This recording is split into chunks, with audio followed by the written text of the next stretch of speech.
Matius pasal 20. Perumpamaan tentang para pekerja kebun anggur. Kerajaan surga adalah seperti seorang yang memiliki kebun anggur. Pada suatu ketika, pemilik kebun anggur itu pergi pagi-pagi sekali mencari orang untuk bekerja di kebun anggurnya. Setelah ia setuju untuk membayar pekerja-pekerja itu dengan upah 1 dinar sehari, maka disuruhlah mereka pergi ke kebunnya untuk bekerja.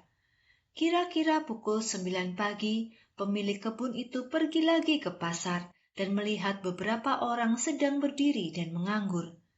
Maka berkatalah pemilik kebun itu kepada mereka, "Pergilah bekerja di kebunku, aku akan memberikan upah yang layak untukmu." Orang-orang itu pun setuju dan pergi ke kebun anggur untuk bekerja.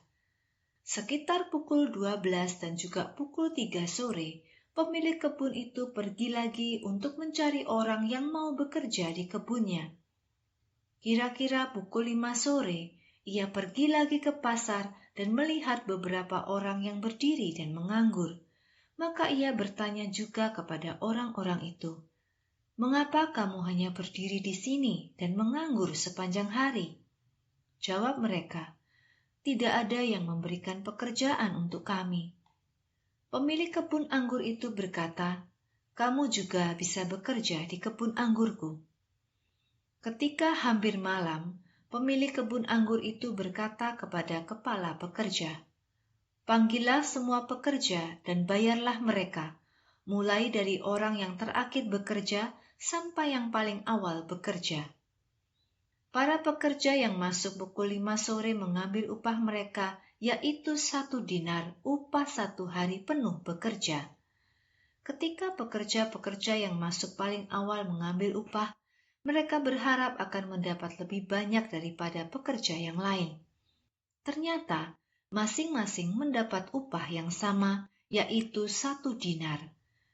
Ketika menerima upahnya, mereka mengeluh kepada pemilik kebun. Katanya, "Orang-orang yang masuk terakhir hanya bekerja 1 jam, tetapi mereka menerima upah yang sama dengan kami yang bekerja keras seharian penuh di bawah panas matahari." Akan tetapi pemilik kebun itu berkata kepada salah satu dari mereka, "Saudara, aku tidak berlaku tidak adil kepadamu. Bukankah kamu sudah setuju dengan upah 1 dinar sehari? Jadi ambil upahmu dan pergilah. Aku akan membayar upah orang yang datang terakhir sama dengan upahmu. Tidak bolehkah aku melakukan apa yang aku mau dengan apa yang aku miliki? Atau, apakah kamu merasa iri karena aku orang yang murah hati?" Jadi, orang yang terakhir akan menjadi yang pertama, dan orang yang pertama akan menjadi yang terakhir. Yesus berbicara lagi tentang kematiannya. Sementara Yesus sedang dalam perjalanan ke Yerusalem, ia mengumpulkan ke-12 muridnya untuk berbicara secara pribadi.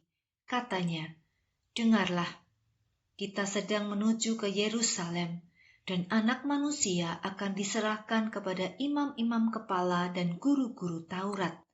Mereka akan menghukumnya dengan hukuman mati.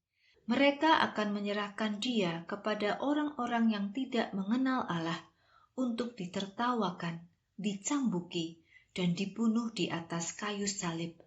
Akan tetapi pada hari yang ketiga ia akan dibangkitkan kembali." Permohonan seorang ibu. Kemudian ibu dari anak-anak Zebedius datang kepada Yesus beserta anak-anaknya. Dengan bersujud ia mengajukan permintaan kepada Yesus. Yesus bertanya kepadanya, "Apakah yang kamu minta?" Jawabnya, "Izinkan kedua anakku duduk di kerajaanmu, yang satu di sebelah kananmu, yang satu lagi di sebelah kirimu." Kata Yesus kepada kedua anak itu, "Kamu tidak tahu apa yang kamu minta. Apakah kamu sanggup meminum dari cawan yang akan kuminum?" Mereka menjawab, "Ya, kami sanggup." Yesus berkata kepada mereka, Memang betul kamu akan minum cawanku, tetapi bukan aku yang berhak menentukan siapa yang akan duduk di sebelah kanan dan di sebelah kiriku. Bapakulah yang telah mempersiapkan siapa saja yang diinginkannya. Ketika ke-10 murid yang lain mendengar hal ini, mereka menjadi marah kepada kedua bersaudara itu. Maka Yesus memanggil mereka semua dan berkata, "Kamu tahu bahwa para penguasa bangsa-bangsa yang tidak mengenal Allah suka memerintah atas orang-orang, dan para petinggi suka menggunakan kekuasaan mereka untuk memerintah. Tetapi janganlah ada yang seperti itu di antara kamu. Sebaliknya, siapapun yang ingin menjadi yang terutama di antara kamu, ia harus menjadi pelayanmu. Siapa yang ingin menjadi yang terutama di antara kamu, harus melayani sebagai seorang hamba. Sama seperti Anak Manusia, ia datang bukan untuk dilayani, tetapi untuk melayani, dan untuk memberikan hidupnya menjadi tebusan bagi banyak orang." Yesus menyembuhkan 2 orang buta. Ketika Yesus dan murid-muridnya meninggalkan kota Yeriko, ada banyak orang yang mengikuti dia. Ada 2 orang buta yang sedang duduk di pinggir jalan. Ketika mereka mendengar bahwa Yesus akan melewati tempat itu, maka berteriaklah mereka, "Tuhan, Anak Daud, kasihanilah kami." Tetapi orang banyak menegur mereka dan menyuruh mereka untuk diam. Mereka justru berteriak semakin keras, "Tuhan, Anak Daud, kasihanilah kami." Yesus berhenti dan memanggil mereka, "Apa yang kamu ingin aku lakukan untukmu?" Mereka menjawab, "Tuhan, kami ingin mata kami bisa melihat." Karena tergerak oleh belas kasihan, Yesus menyentuh mata mereka, dan saat itu juga mereka dapat melihat, lalu mereka pun mengikut Yesus.